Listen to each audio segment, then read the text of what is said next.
Hi guys, it's சினிமாபுரம். நான் உங்கள் எஸ்டிஹெச். இப்போ நம்ம வந்து எதை பற்றி பேச போகிறோம் பார்த்தீங்கன்னா, சிங்கப்பூர் சலூன் இந்த படம் எப்படி இருக்குது அப்படின்னு தாங்க பார்க்க போகிறோம். இந்த படத்தில் வந்து ஆர்ஜே பாலாஜி நடிச்சிருக்காங்க. ஸோ அவங்களுடைய மீனாட்சி சௌத்ரி நடிச்சிருக்காங்க. படத்தில் வந்து மேலும் சத்யராஜ், லால், தலைவாசல் விஜய், ரோபோ சங்கர் அப்படின்னு நிறைய பேர் நடிச்சிருக்காங்க. படத்தை வந்து கோகுல் டைரக்ட் பண்ணிருக்காரு. ஓகேங்களா? ஸோ இந்த படத்துடைய ஒன்லைன் என்னன்னு கேட்டிங்கன்னா, நம்ம ஹீரோ வந்து சின்ன வயசில் வந்து அந்த ஊரில் வந்து சலூன் கடை வச்சிருக்கிற லாலை பார்த்து இன்ஸ்பயர் ஆகிட்டு அவர் வந்து ஃபியூச்சர் வந்து ஒரு ஹேர் ஸ்டைலிஸ்ட்டாக மாறணும் அப்படின்னு நினச்சிட்டு இருக்காரு.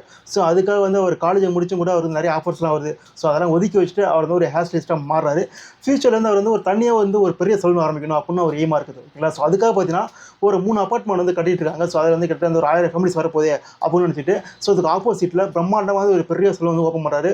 கிட்டத்தட்ட ஒரு 3 கோடி மேலே செலவு பண்ணி. ஓகேங்களா? ஸோ அப்படி ஓப்பன் பண்ணுறதுக்கு அப்புறம் பார்த்தீங்கன்னா வந்து திடீர்னு ஒரு நாள் வந்து ஒரு பலத்த மழையால் வந்து அந்த 3 அப்பார்ட்மெண்ட்டும் இடிஞ்சு கீழே வந்துருச்சு. ஓகேங்களா? ஸோ அதுக்கப்புறம் அவரோட லைஃப் என்ன ஆச்சு, அந்த சலூன் வந்து எப்படி அவர் ரன் பண்ணார் அப்படின்றதான் ஸ்டோரி இது. ஸோ இந்த படத்தில் இந்த ப்ளஸ் என்னன்னு கேட்டிங்கன்னா, ஃபஸ்ட் ஹாஃப் சொல்லாங்க. ஃபஸ்ட் ஹாஃப் வந்து உண்மையிலே சொல்லலாம், ஃபஸ்ட் ஹாஃப் வந்து கலரப்பாக போகுதுங்க.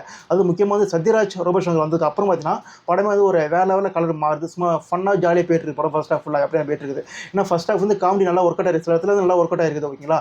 ஆனால் இந்த படத்தில் மைனஸ், அப்புறம் தலைவலி, அப்புறம் எரிச்சல் அப்படின்னு கேட்டிங்கன்னா செகண்ட் ஹாஃப் ஃபுல்லாக சொல்லலாம். ஏன்னா ஃபஸ்ட் ஹாஃப் வந்து ஒரு கலரப்பாக கொடுத்துட்டு ஒரு ஹிலாரியஸான ஒரு ஃபஸ்ட் ஹாஃப் கொடுத்துட்டு, அப்படியே ஆப்போசிட்டாக பார்த்தீங்கன்னா செகண்ட் ஹாஃப் வந்து எப்படா முடிப்பீங்க அப்படின்ற மாதிரி வந்து போட்டு ஜவ்வாக இழுத்து இன்ஸ்பிரேஷன், மோட்டிவேஷன், அப்புறம் வந்து லாஸ்ட்டில் வந்து ஒரு ரியாலிட்டி ஷோன்ற மாதிரி எங்கெங்கே கதை போகுது. அது போட்டுக்கு நம்மளை உட்கார முடியல. ஸோ அந்தளவுக்கு போட்டு நம்மளை பாடாப்படுத்திட்டாங்க செகண்ட் ஹாஃபில். ஸோ அந்தளவுக்கு படத்தை போட்டு ஜவ்வாக இழுத்து ரொம்ப வந்து லாஸ்ட்டில் பார்த்தீங்கன்னா முக்கியமாக வந்து ஆர்ஜே பாலாஜி வந்து இந்த கிளியல்ட்டாக வந்து போன்னு சொல்லுவார். ஸோ நம்மளை பார்த்து போங்கடான்னு சொல்கிற மாதிரி ஆயிடுச்சு. ஸோ அந்தளவுக்கு செகண்ட் ஹாஃப் வந்து படத்துக்கு வந்து பெரிய லாகுன்னு சொல்லலாம். ஸோ அந்தளவுக்கு செகண்ட் ஹாஃப் சுத்தமாக ஒர்க் அவுட் ஆகலை. ஏன்னா ஃபஸ்ட் ஹாஃப் வந்து ஒரு கலகலப்பாக கொடுத்துட்டு செகண்ட் ஹாஃப் வந்து அப்படியே ஆப்போசிட்டாக வேறு மாதிரி கொடுத்துட்டாங்க. ஸோ அப்படியே அந்த படத்தை வந்து அப்படியே அந்த கலகலப்பாக படத்தை வந்து அப்படியே காமெடி டோன்லேயே படத்தை முடிச்சிருந்தா படம் சூப்பராக இருந்திருக்கும். அது தேவையில்லாமல் எமோஷனல், இன்ஸ்பிரேஷன், மோட்டிவேஷன் போட்டு படத்தை போட்டு நம்மளை போட்டு பாடப்படுத்திட்டாங்க.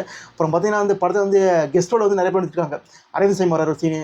அரவிந்த் சைமா வந்து மோட்டிவேஷன் கொடுத்துட்டு போகிறாரு. ஸோ அதுக்கப்புறம் ஜீவா வராங்க. அப்புறம் லோகேஷ் கனராஜ் வராரு. சொல்லப்போனால் நம்ம சிஎம் முதலமைச்சர் முக ஸ்டாலினே வராரு. ஸோ அந்தளவுக்கு படத்தை வந்து ஜிபிஎஸ் அவ்வளோ அதிகமாக இருக்காங்க. இருந்து என்ன பிரயோஜனம்? படத்தில் எங்கேயுமே வந்து செகண்ட் ஹாஃப் வந்து நம்மளுக்கு வந்து உட்காந்து பார்க்க முடியல. அந்தளவுக்கு படம் போட்டு செகண்ட் ஹாஃப் போட்டு ஜவ்வாக எழுதிட்டாங்க. இந்த படத்தில் வந்து ஆர்ஜே பாலாஜி வந்து செட்டிலாக இருக்காங்க. அவர் வந்து எப்போதுமே ஜாலியாக கலாச்சிக்கிட்டு அப்படியே கலர்ப்பாக இருப்பாங்க. ஆனால் இந்த படத்தில் ரொம்ப சைலண்ட்டாக அடக்கி வச்சுருக்காரு. எமோஷனல் சீன்ஸ் ரொம்ப கஷ்டப்பட அடிக்கிறதுக்கு ரொம்ப கஷ்டப்படுறாரு.